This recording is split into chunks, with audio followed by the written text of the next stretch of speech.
Welcome to the PCR Tech News podcast sponsored by PCRewind.com. This is episode 25, recorded on September 24, 2009. PCR Tech News, it's official. Everyone has a photographic memory. Some just don't have the film.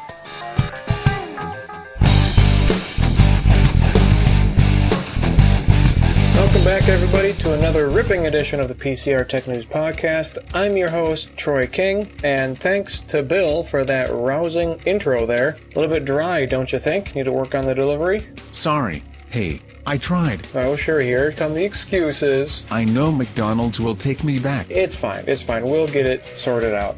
Anyways, folks, this week, for your latest tech news with no apologies, by a show of hands, how many of you have heard of Asus? Well, Asus may be the next Acer.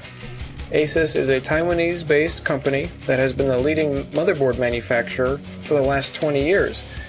Up until now, they've been known for just making the nuts and bolts of computers. However, they are now moving towards gadgets, laptops, and even e-readers. Their goal is to be the third largest notebook manufacturer by 2010. Acer is also a Taiwanese-based company, and Asus was actually formed by Acer engineers. I like Acer stuff. I think they make some good products, and I like Asus too. Actually, I have one of their motherboards in my computer right now. Why I chose the Asus motherboard is because it allowed me the option to do some overclocking on my processor, meaning that you give the processor a little bit extra juice and you open up some of the bandwidth, and you can push the processor beyond the limits of what the manufacturer states. Now, I'm not an expert when it comes to overclocking, but this particular motherboard, it has an option to just set it to auto, meaning the motherboard will control all the overclocking. So I actually turned it off one day and the computer performed worse. So I just turned it back to auto and I'm happy. It works well. Microsoft has announced that they are offering Windows 7 Home Premium to students for just $30, unlike the rest of us who get bent over the barrel for $120. In my opinion, Vista users won't necessarily upgrade unless they really hate Vista. Otherwise, you just bought a computer last year. You might as well wait 5 years until you need a new one and get Windows 7 then. So that's not going to put any money in Microsoft's pocket. And as far as Vista was concerned, it was a disaster, and Windows 7 is supposed to be a correction of all those mistakes. So you buy a computer last year for $500, now you have to pay $120 to let Microsoft fix their disaster and make everything right.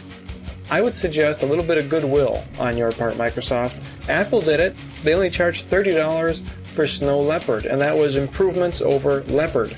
Windows 7 is supposed to be improvements over Vista. Charge $30.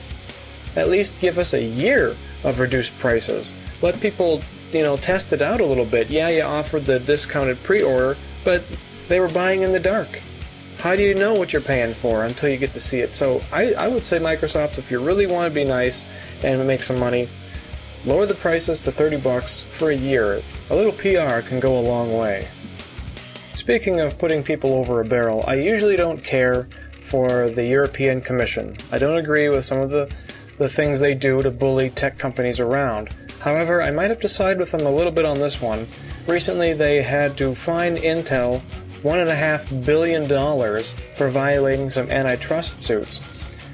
AMD issued a claim that Intel was being unfair with the other computer distributors. According to various documents, Intel went to Lenovo, HP, and Dell and said, hey, if you don't buy exclusively from us, we're not going to give you any discounts.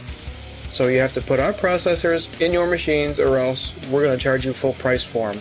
So what are you going to do? When you're trying to beat everybody else in price wars, you have to set up alliances and go for the best deal you can.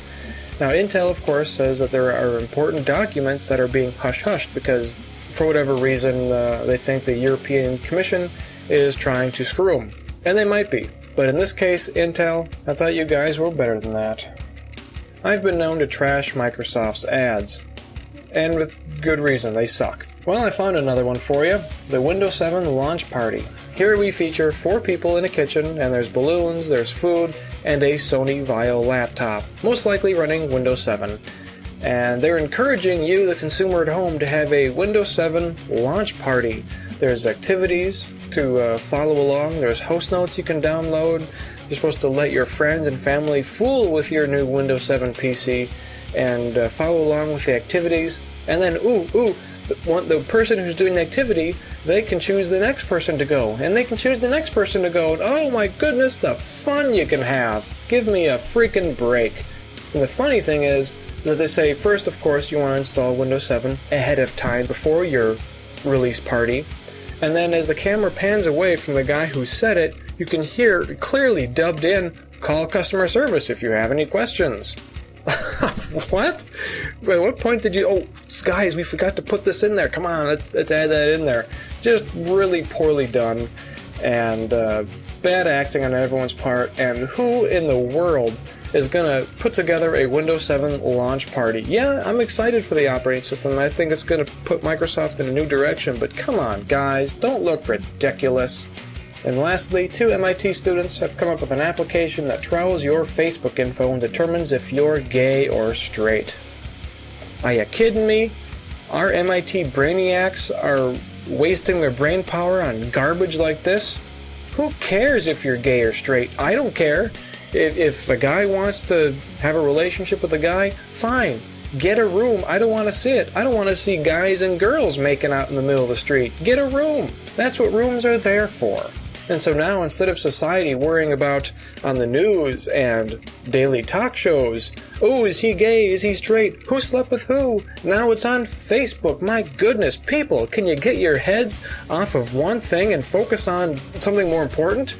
The government is on the verge of taking over every industry in America, and you're worried about who's gay and who's straight. Please. That's all the time we have for this week in Tech Rage. If you'd like to know more about the stories in today's episode, you can follow us on Twitter at PCRTech. You can also go to PCRewind.com, check out the tech blog and the podcast notes below. And of course, if you have comments, questions, or suggestions, you may feel free to post them in the notes or email me at troy@PCRewind.com. Thanks for listening, everyone. We'll see you next week.